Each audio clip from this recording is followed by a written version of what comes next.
Hey, what's up guys? Sam here, and I'll be doing the free video for Friday, September 22nd, 2023. So another week is in the books, and I just finished doing the premium video for the folks in the gold room. So we just finished looking at everything that I think matters, the indexes, we looked at bonds, interest rates, we looked at the dollar, we looked at volatility, and it pretty much told us one thing. And it was collectively telling us one thing. All the products we looked at all said one thing, and that is markets are in a very precarious spot here that could get really, really ugly really quickly. So in these free videos here, we had been talking about these levels, and I've given you guys these same levels now for probably 2 months, and they're still the levels, but things have shifted, and it's very important that we understand the shift because this time is a little bit different. So the level that I had been giving you as resistance was 451.76, and the level that I had been giving you as support is 429 to about 432. Got to give me a range on that one because, well, it's a little bit of a thicker support level. So there's our levels there, right? And we talked about being in a box, right? We had named one of these videos what's in the box because that's all we were doing was trading inside this giant 200-point box. But now, although we are still above the support level of 429 at least, the lower boundary of it, look what's happening underneath the chart. For the first time since March, the trend oscillator has gone negative. Not only that, but then you have the high-low pro also working negative, right? You can see the red label there. We go to the weekly chart and it becomes even much more kind of important because you cross positively there and now you've gone negative on the weekly as well. Not only that, but then you've had a couple of sell signals here. You had one earlier and now you have an additional one for this week, which kind of confirms the previous one.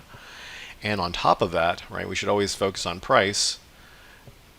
Price closed below the weekly 21, which is going to be support in a trend. So we put all the pieces together here. What else do we see? Well, we have this high,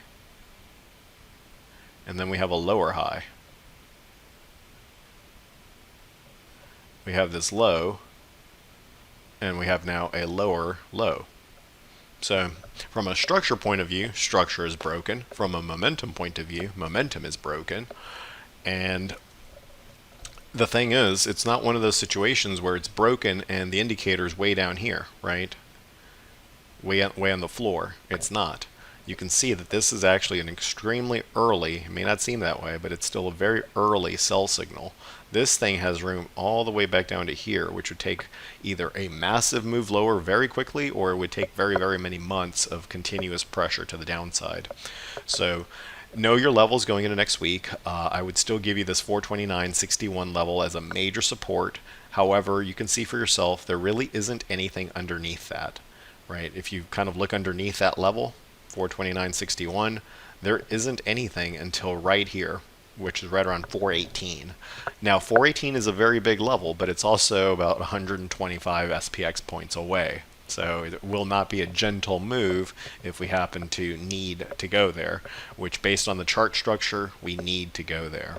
So this is a big change because this changed, and now we have confluence, not just in our momentum indicators, but our structure as well in terms of the weekly 21 break and the lower low, lower high dynamics. So let's kind of put a bow on it here and we'll look at it with the Qs.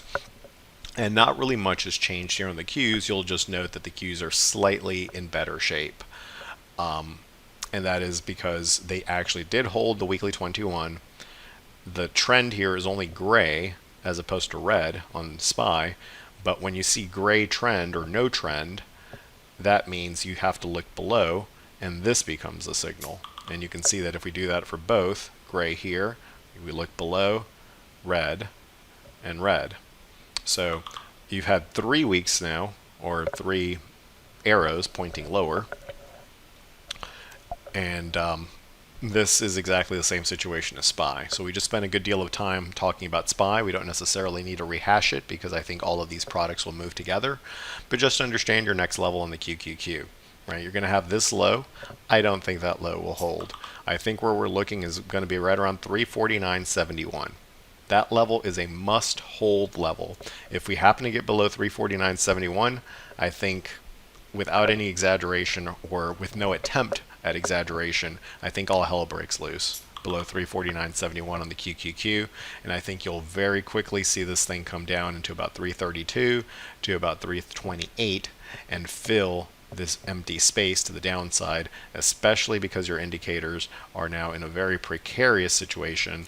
And if we trusted them back in February and March when they were lighting up like a Christmas tree, we should probably trust them now when they're lighting up like a Christmas tree. So we'll go ahead and wrap it up there, guys. I'll give you kind of a little bit of a sneak preview. We looked at the dollar. The dollar is on the bear side of things in terms of the way that could help the market. So the bulls don't have that. Bonds, interest rates in general, the bulls don't have that. Volatility products, the bears are taking control of that. So that's 5 different things that we look at that are across the spectrum, right? We looked at the SPY, the Qs, the TNX, the interest rate, the 10-year interest rate, the Dixie, the dollar, and the VXX or the VIX. And all 5 of these things are basically controlled by the bears. And it's not like the indicators are at the floor and this is the tail end of their potential run. In fact, it's quite the opposite. So you can see here how high this is and how much potential room there is to the downside here, going into usually a very volatile period, which is the end of September into October. So mind your risk. I'm only going to be looking for shorts in terms of swings. There's no way I can swing trade long this market based on the signals. I do think that you can swing trade it long for day trades because you are oversold, so we could get a bounce as early as next week. But I think any bounces here need to be sold. And potentially aggressively sold. So I'll even give you guys on the YouTubes my game plan. If the next sell signal that I get on an hourly chart against resistance on the SPY or the QQQ, I'm looking to buy Delta 30 puts 60 days out. That's exactly the trade that I'm going to be looking to do.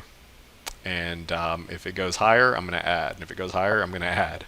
I'm going to make the market prove to me that that I'm wrong, because the signals here are very much aligned, and not only are they aligned, they have the potential to get really, really drastic really quickly to the downside. So that's the way I'm going to be looking to play it. All right, guys, well, that's my time. Hopefully this is helpful to you. If you have any questions, if you see it differently, especially if you see it differently, let us know what you see in the chat below. Leave us a comment as well. It does help us out with the algorithm, even if it's just letting us know what you're going to have for dinner. I think I'm going to have some chicken pesto and a steak. And hopefully this is helpful to you. So leave us a like, leave us a comment, and we'll catch you next week. Have a great weekend, guys. Cheers. Hey traders, this is Sam with Simpler Trading. I want to thank you for watching today's video. Hopefully you found the information in it helpful. If you did, leave us a like, leave us a comment.